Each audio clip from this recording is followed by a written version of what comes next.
ನಮಸ್ಕಾರ ಸ್ನೇಹಿತರೆ. ಇಂದು ನಮ್ಮ ಜೀವನದಲ್ಲಿ ಒಂದು ದೊಡ್ಡ ಸಮಸ್ಯೆ ಏನೆಂದರೆ ಪೆಟ್ರೋಲ್ ಮತ್ತು ಡೀಸೆಲ್ ಬೆಲೆಗಳು ದಿನೇ ದಿನೇ ಹೆಚ್ಚಾಗುತ್ತಿವೆ. ಅದರ ಜೊತೆಗೆ ವಾಹನಗಳಿಂದ ಬರುತ್ತಿರುವ ಹೊಗೆ ನಮ್ಮ ಪರಿಸರವನ್ನು ತುಂಬಾ ಮಾಲಿನ್ಯಗೊಳಿಸುತ್ತಿದೆ. ಈ ಸಮಸ್ಯೆಗೆ ಪರಿಹಾರವಾಗಿ ಈಗ ಎಲೆಕ್ಟ್ರಿಕ್ ವಾಹನಗಳು ಬಂದಿವೆ. ಆದರೆ ಇವಿ ಕಾರುಗಳನ್ನು ಚಾರ್ಜ್ ಮಾಡಲು ಕೆಲವೊಮ್ಮೆ ಗಂಟೆಗಳ ಕಾಲ ಕಾಯಬೇಕು. ಆದರೆ ಸ್ನೇಹಿತರೆ, ಒಂದು ಕಾರು ಬ್ಯಾಟರಿ ಇಲ್ಲದೆ, ಪೆಟ್ರೋಲ್ ಇಲ್ಲದೆ ಕೇವಲ ಹೈಡ್ರೋಜನ್ ಗ್ಯಾಸ್ ಬಳಸಿ ಓಡಿದರೆ ಹೇಗೆ?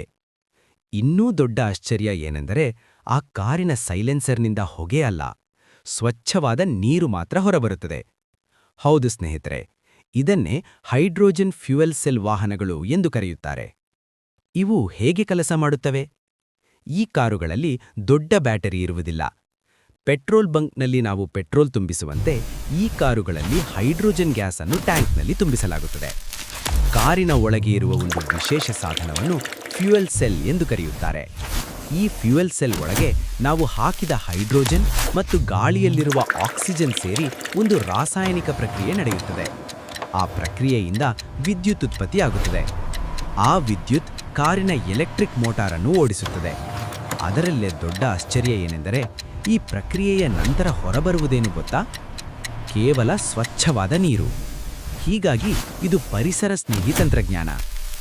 ಹೈಡ್ರೋಜನ್ ವಾಹನಗಳ ಪ್ರಮುಖ ಲಾಭಗಳು: ಮೊದಲನೆಯದು ಶೂನ್ಯ ಮಾಲಿನ್ಯ. ಇವುಗಳಿಂದ ಪರಿಸರಕ್ಕೆ ಯಾವುದೇ ಹಾನಿಯಿಲ್ಲ. ಇದು ಸಂಪೂರ್ಣ ಗ್ರೀನ್ ಎನರ್ಜಿ ತಂತ್ರಜ್ಞಾನ. ಎರಡನೆಯದು ಫಾಸ್ಟ್ ರಿಫ್ಯೂಯಲಿಂಗ್.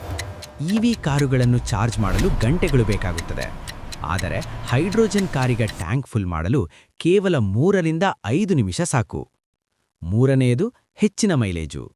ಒಮ್ಮೆ ಟ್ಯಾಂಕ್ ಫುಲ್ ಮಾಡಿದರೆ ಸುಮಾರು 600 ಕಿಲೋಮೀಟರ್ವರೆಗೆ ಪ್ರಯಾಣ ಮಾಡಬಹುದು.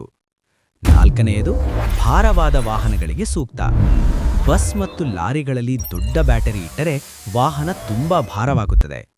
ಆದರೆ ಹೈಡ್ರೋಜನ್ ಟ್ಯಾಂಕ್ ಹಗುರವಾಗಿರುವುದರಿಂದ ಟ್ರಕ್ ಮತ್ತು ಬಸ್ಗಳಿಗೆ ಇದು ಉತ್ತಮ ತಂತ್ರಜ್ಞಾನ. ಹಾಗಾದರೆ ಇವು ರಸ್ತೆಗಳಲ್ಲಿ ಏಕೆ ಕಾಣಿಸುತ್ತಿಲ್ಲ? ಇದಕ್ಕೂ ಕೆಲವು ದೊಡ್ಡ ಸವಾಲುಗಳಿವೆ. ಮೊದಲನೆಯದು ತುಂಬಾ ದುಬಾರಿ. ಹೈಡ್ರೋಜನ್ ಕಾರುಗಳ ತಯಾರಿಕೆ ತುಂಬಾ ಕಾಸ್ಟ್ಲಿ. ಉದಾಹರಣೆಗೆ ಟೊಯೋಟಾ ಮಿರಾಯ್ ಕಾರಿನ ಬೆಲೆ ಸುಮಾರು 60 ಲಕ್ಷ ರೂಪಾಯಿ. ಎರಡನೆಯದು ಬಂಕ್ಗಳ ಕೊರತೆ. ಭಾರತದಲ್ಲಿ ಹೈಡ್ರೋಜನ್ ತುಂಬಿಸುವ ಬಂಕ್ಗಳು ಇನ್ನೂ ಕಡಿಮೆ.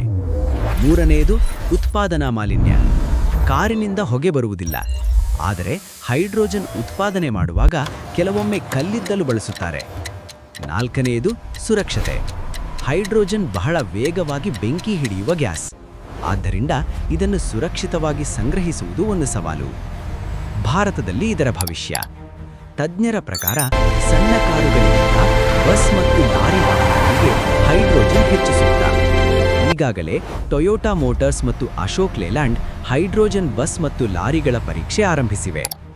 ಇದರ ಜೊತೆಗೆ ಭಾರತ ಸರ್ಕಾರ ನ್ಯಾಷನಲ್ ಗ್ರೀನ್ ಹೈಡ್ರೋಜನ್ ಮಿಷನ್ ಆರಂಭಿಸಿದೆ.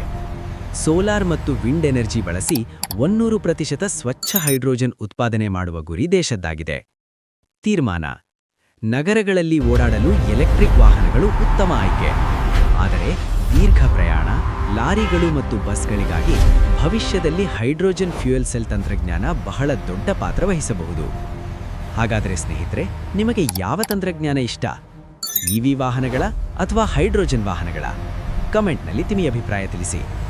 ಈ ಮಾಹಿತಿ ಇಷ್ಟವಾದರೆ ವಿಡಿಯೋವನ್ನು ಲೈಕ್ ಮಾಡಿ, ಶೇರ್ ಮಾಡಿ ಮತ್ತು ನಮ್ಮ ಚಾನೆಲ್ಗೆ ಸಬ್ಸ್ಕ್ರೈಬ್ ಆಗುವುದನ್ನು ಮರೆಯಬೇಡಿ. ಮುಂದಿನ ವಿಡಿಯೋದಲ್ಲಿ ಮತ್ತೆ ಸಿಗೋಣ. ಧನ್ಯವಾದಗಳು. ನಮಸ್ಕಾರ.